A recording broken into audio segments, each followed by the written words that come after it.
raconte l'histoire de celui qui au départ était plein d'espoir, à l'école pas trop bavard, que des bonnes notes dans son cartable. Mais quand il rentre le soir, comment vouliez-vous qu'il fasse ses devoirs? Quand y a le bazar sur la table, quand la maison ressemble à une étape, que quand les darons s'embrouillent c'est insupportable. Là où il y a plus de bruit que dans une foire, mission impossible pour dormir le soir. C'est ça la vie quand on ne vit pas dans un manoir. Cassé le matin, il se réveille mal, rattrape son sommeil enclassé. Très vite les lacunes s'installent, faut rentrer vite, le midi il cavale. L'heure c'est l'heure, s'il rate la gamelle, pour lui c'est cuit, il crève la dalle.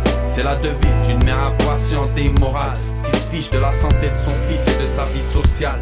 Il arrive que dehors il se passe mal, mais pour ça pas d'hôpital. Même jusqu'à l'infection normale, y a pas de mutuelle. Truc de débile mental, comment voulez-vous que pour lui la vie soit belle? Hors de question que devant quiconque il se déballe. Trop la honte, trop la rage, la haine s'impose en lui. Comme un lion à cage, dehors il fait la zermie. Raquette les faibles, carotte, dépit. Dans sa tête ça part en carotte, plus de respect pour la famille. Dans la rue il tape les plus petits que lui, ça en tiépi. À la maison personne ne s'en soucie. Personne ne s'en soucie. Comment rester stable avec des parents irresponsables qui pensent qu'il y a que l'oseille de bien palpable, se lavent les mains du chemin qui prend leur fils alors que l'épreuve accable. Comment ne pas péter un câble, est-ce que je dis c'est pas des fables? Comment rester stable avec des parents irresponsables qui pensent qu'il y a que l'oseille de bien palpable, se lavent les mains du chemin qui prend leur fils alors que l'épreuve accable. Comment ne pas péter un câble, est-ce que je dis c'est pas des fables? C'est quand il croit qu'on prête plus attention à lui qu'il vire sans repère. C'est là que sa vie il voulait foutre en l'air. Déjà 13 piges à son compteur, sa mère et son père étaient pas prêts, ou je dirais n'ont pas pris l'initiative de lui dire d'éviter rentrer tard le soir, alors c'est là qu'il dérive.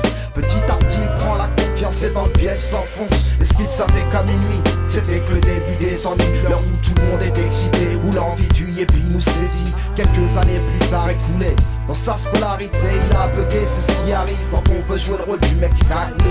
Il voulait prouver aux potes qu'il avait pas peur des profs, une façon de s'affirmer devant les meufs. Mais bon, le jour où elle lui parle, il fond ses paupières crispées de la sueur jusqu'au front. À peine s'il parlait à ses parents à la maison qui eux ne pouvaient pas lui dire parce qu'on ne fait pas entraîner tous les jours les mêmes questions qu'il lui posait, où il était, les gifles de partout volaient. Est-ce qu'il savait que pour lui c'était foutu s'il tentait d'appeler SOS enfance maltraitée, 18 ans l'âge mature, où il se sent fort étant devenu majeur, s'éclipse comme une victime perdue dans la nature. Quelques années plus tard, on apprend qu'il est béton pour vol de voiture. C'est là que ça se gâte, quant à la justice on a affaire, ça à l'affaire, mais ça en vue c'est pas l'option à choisir. Comment rester stable avec des parents irresponsables qui pensent qu'il y a que l'oseille de bien palpable, se lavent les mains du chemin que prend leur fils alors que l'épreuve accable. Comment ne pas péter un câble, est-ce que je dis c'est pas des fables?